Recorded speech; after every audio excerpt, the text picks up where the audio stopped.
Бүгін атадан балаға, ұрпақтан ұрпаққа жалғасып келе жатқан бесікке салу рәсімін жасаймыз.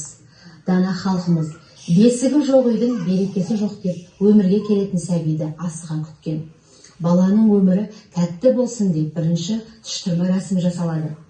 Бесіктің түбек байлайтын тесігіне құрт кәмпит өткізіп, қалғандары қолдарын бесік астына тосады.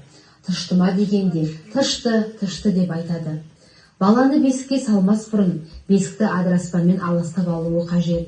Бұл баланың бесігіне жын шайтанда жоламас үшін жасалатын рәсім. Алас, мың бір бәледен алас, тіл көзден алас деп аластайды. Кейінірек әжелеріміз бесікке бүркіттей көреген болсын деп, бүркіттің тұяғын байлап, егер қыз болса, сұлу болсын деп, айна не тарақты да байлайтын болған.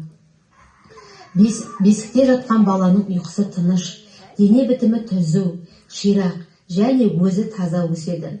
Баланы бесікке бөлегенде бұл дәстүрлі елге беделді.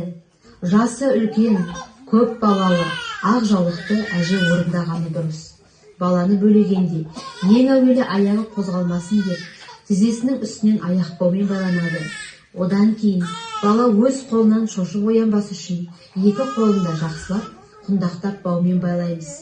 Бесіктегі баламызға бесік жырын айтып, тербетіп ұйықтатамыз. Бесік жырын өзінің анасы не әжесі айтқаны дұрыс.